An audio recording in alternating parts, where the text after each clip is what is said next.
pudren, porque hay menor concentración en tiempo, hay más cantidad de lluvia.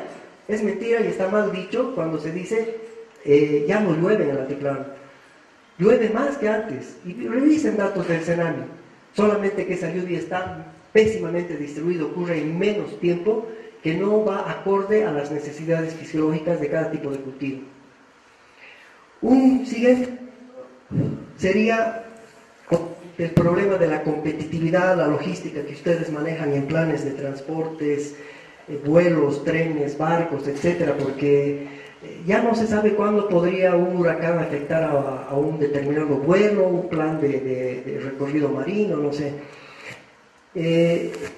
Después, cuando llegué, oía al arquitecto Gutiérrez, quien en algún momento, de una manera muy interesante, incluyó el análisis de los saberes ancestrales. Es algo clave de todas las culturas originarias, indígenas. Como arquitecto le cuento que los saberes ancestrales tienen como médula espinal a los bioindicadores. Y lamentablemente el cambio climático también está cambiando los bioindicadores. Entonces es un riesgo el pensar que ya va a haber cierta confiabilidad no digo en todos los saberes ancestrales, pero por lo menos en los que se basan en cierto tipo de indicadores biológicos, como los huevos del lequeleque en el altiplano, las hormigas, la dirección del florecimiento de la irampu y todas las cosas que ya es otro tema, ¿no? Y finalmente, yo podría acotar que uno de los grandes impactos negativos es que las inversiones en infraestructura turística que se están potenciando actualmente, se ven obligadas a redirigir esos esfuerzos económicos en erogaciones de reconstrucción, de rehabilitación, lo cual va a traducirse en una caída de la inversión. El cambio climático dentro de lo que es el Parque Nacional Sajama, que el arquitecto bien conoce y también algunos panelistas, uno de los principales acciones del turista dentro del parque, por ejemplo, es la escalada a lo que es la montaña. Tenemos lo que es desde el mes de junio hasta el mes de octubre, que se hace la apertura a lo que es la montaña para que los turistas extranjeros, más que todo franceses, de Dinamarca y americanos, son los que vienen a hacer este tipo de turismo. Aparte que tenemos el turismo de recreación y paisajista, que también entra dentro de lo que es el cambio climático como tal. Al hacer escalada, por ejemplo, en el mes de agosto y septiembre, en anteriores años, aparecían lo que es, llamamos nosotros allá, penitentes. ¿Qué son los penitentes? Son las formaciones que ocasiona el viento en lo que es el glaciar, una vez que ya estamos en la montaña llegando a ese punto, ¿no? Hemos visto nosotros como institución el 5 de junio, al ser aniversario, se recuerda el Día del Medio Ambiente y Áreas Protegidas, hacemos lo que es la escalada. Hemos visto que en el mes de junio ya se están viendo esos retrocesos, esos cambios que está dando el cambio climático, con la presencia de penitentes ya de 1 metro o 1,5 metros de altura, los cuales están subrayando un poco lo que es hacer el alpinismo para el turista, porque estos tienen la característica de ser formaciones, para que entiendan, con pajas, donde ya los senderos que se tienen habitualmente marcados para hacer esta subida, entonces están siendo afectados. Tenemos un sector ya en la parte media ya del campo alto que tenemos dentro del parque, que lo llamamos el puente, que es una estructura de unos 3 a 4 metros de hielo que se tiene que pasar. Entonces está viendo que de aquí a unos 10 años posiblemente ya colapse, entonces se va a tener que buscar otra ruta para hacer este tipo de escalada. Entonces ahí se nota la incidencia que tiene el cambio climático dentro de lo que es específicamente para el turismo. En la parte de recreación paisajística, en este caso el parque se caracteriza por tener en la base de lo que es la montaña, está rodeado de bofedales, los cuales sirven de alimento a lo que es el ganado camello en este caso, que es la alpaca, la llama, que se está empezando, por ejemplo, a hacer un poco de turismo vivencial en este caso.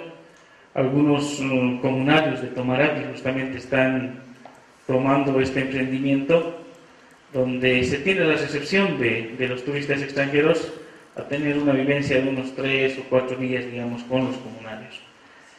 ¿El porqué de los bofedales? Porque con esto de los retrocesos de los glaciales se da la escurrentía de lo que es el recurso hídrico, que es muy importante. Al ser el bofedal de una esponja verde o una esponja blanca, como le llamamos allá, como un reservorio de agua, no tenemos la capacidad de poder darle un uso adecuado a este tipo de escurrentías que se está dando dentro de lo que es el área protegida. Tenemos una microcuenca que es la microcuenca Sajama, que también va a englosar lo que es la parte de lo que es las aguas termales de Manasaya, y también algunos ojos de agua que se tiene en lo que es la parte de las Payachatas.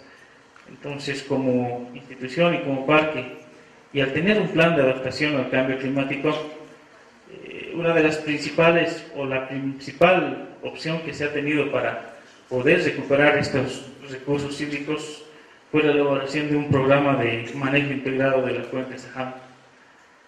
Hemos tenido la suerte de colaborar con Agua Sustentable para elaborar un proyecto de diseño final. Se están teniendo resultados, estamos trabajando con el Viceministerio de Recursos Hídricos en este proyecto, donde estamos llegando a captar 5 millones de bolivianos. Obviamente, y esto es recurrente en todos los sectores, no tenemos la contraparte, por ejemplo, de lo que es la gobernación y lo que es el municipio dentro de los proyectos que se manejan dentro de este ministerio.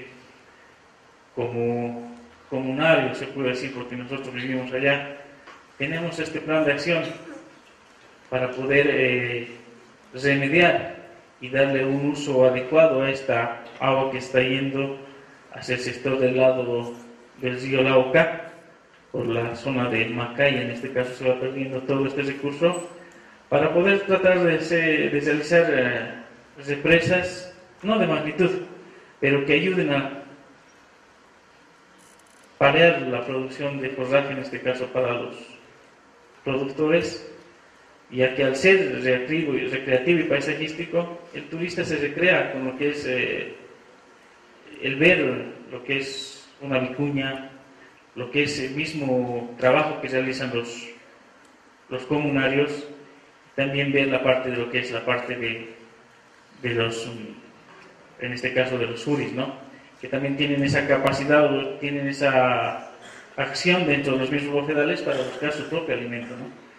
Pero ahí vemos también un poco lo que es la parte de competencia de alimento entre la vida silvestre y lo que es el animal doméstico en este caso, ¿no?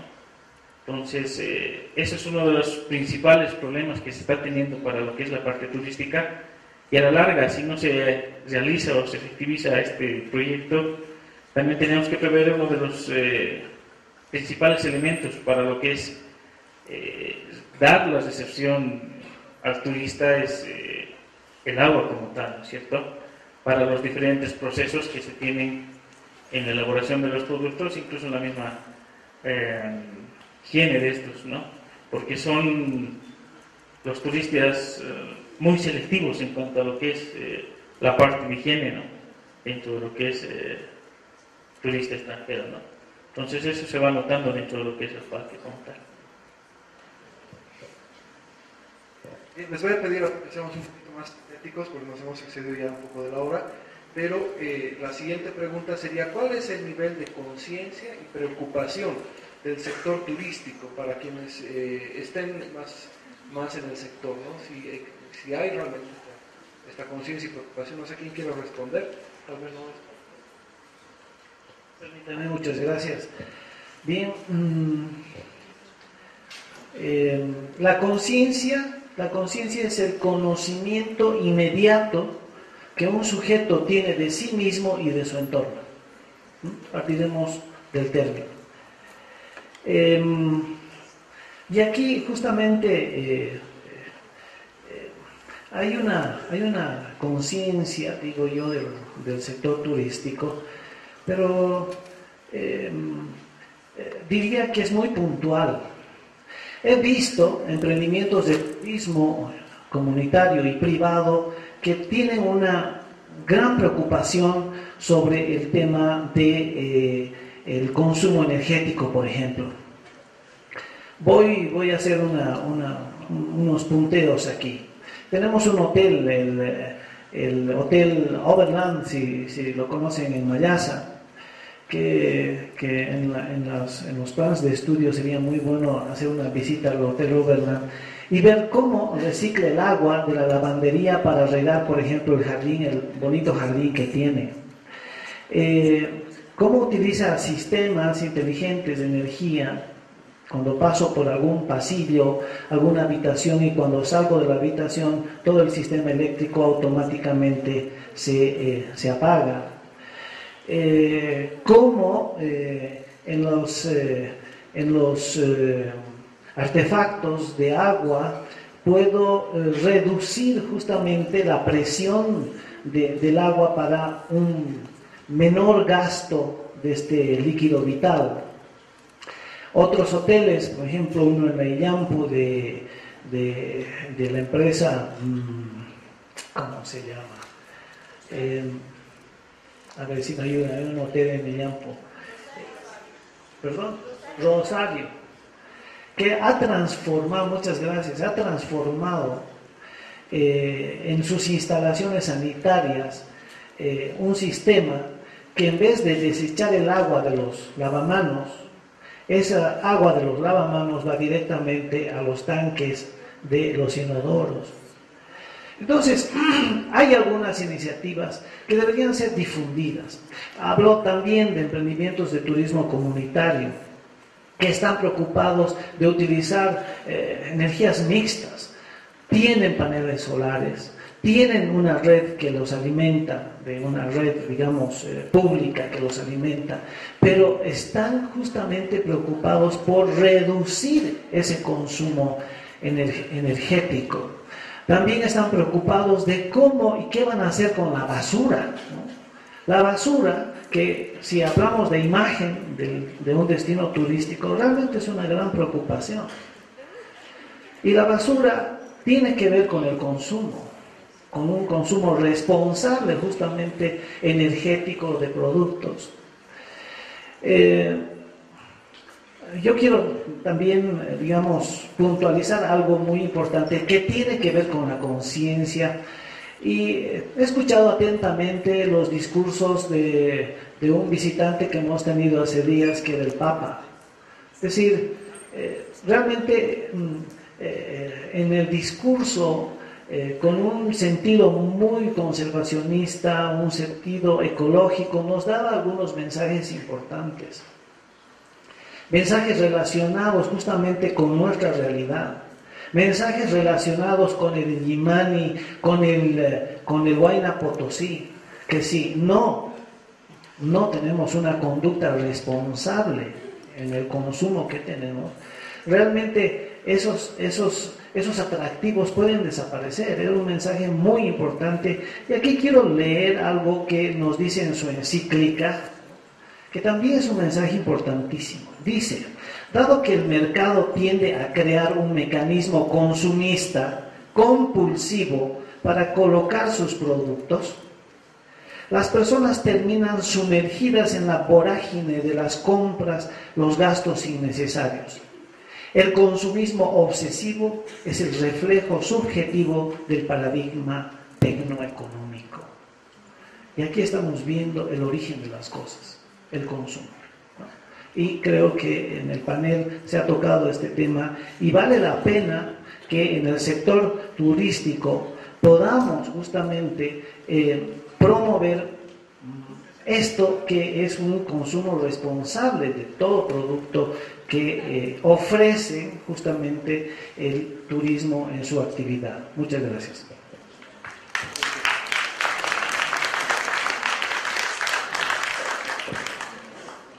Y yo creo que existe conciencia y también que no existe conciencia. Hemos avanzado mucho. Como el arquitecto dice, hay muchos hoteles ya ecológicos donde reciclan el agua. No solamente en Bolivia, ¿no?, sino en el mundo entero, y donde son más visitados estos hoteles. Lo que tendríamos que hacer es difundirlos y darles mayor educación. De otra parte, parece que todos los operadores, no todos, sino la mayoría de los operadores turísticos no están empleando la ley. Si vemos la ley de turismo que salió el año 2012, nos da unas normativas y nos dice cómo tiene que ser de ahí hacia adelante el turismo. Tiene que ser responsable, ecológico y todas las pautas. Entonces, lo único que necesitaríamos es ejecutar esa ley y tratar de cumplirla y concientizar más a nuestra gente, ¿no? Bueno, no sé si alguien más. Yo creo que como resultado y preocupación de los mismos comunarios y de la institución, se tiene este plan de adaptación al cambio climático del Parque Nacional Sajama, ¿no? Entren al link, pongan plan de adaptación al cambio climático y van a bajar lo que es este producto o este documento que da la vivencia de los mismos comunarios y de las instituciones que trabajan en torno a él, no solamente con el turismo, sino englobando todo lo que es los procesos de degradación. Bueno, excelente, muchísimas gracias. Nos queda una última pregunta.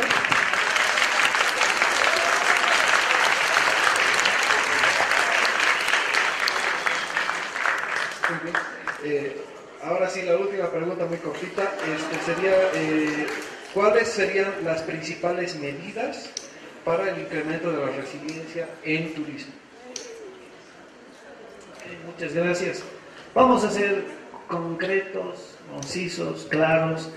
Y ponía en una última diapositiva en mi exposición y decía, yo prefiero un modelo, al modelo de sol y playa, la convivencia y la solidaridad, al modelo de consumo energético, la conciencia del ahorro energético, al modelo del consumo de alimentos, el valor de la gastronomía local y orgánica, al consumo del agua, la conciencia sobre la importancia del agua, al consumo cultural, el intercambio de saberes y al turismo de masas, al turismo rural comunitario. Muchas gracias.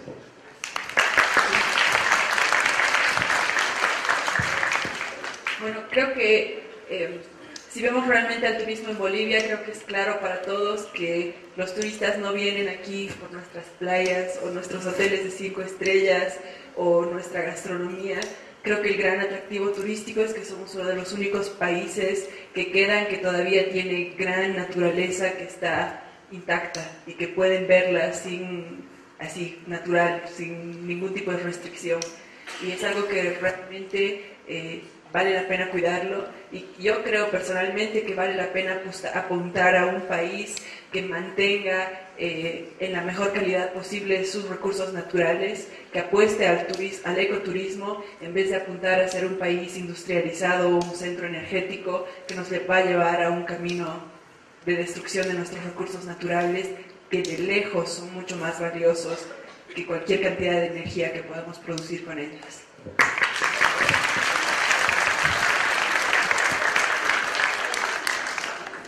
De igual manera, como el arquitecto y la panelista, yo apuesto igual por un turismo comunitario, no un turismo consumista, degradador, que vaya en contra del medio ambiente. Una solución que yo planteé fue el ecoturismo. Yo creo que es lo mejor el ecoturismo porque el medio natural y cultural de nuestra gente se puede mostrar hacia el mundo, y eso es lo que quiere el turista. Todo el mundo se fija en eso, que somos en este instante naturales y culturalmente únicos en el mundo.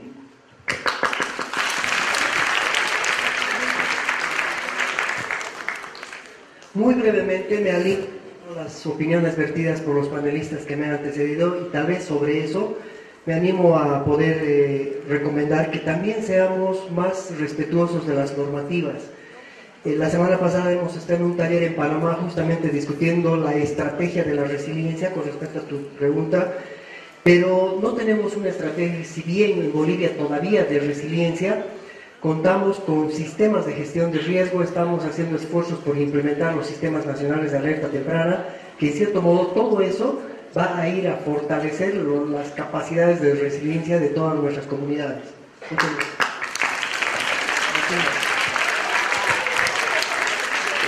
Bueno, yo creo que realizar circuitos turísticos específicos, respetando lo que es los ROTES, en este caso, o el ROTE, que ese es el Reglamento Operativo Turístico Específico, y también la implementación de planes de monitoreo para el turismo.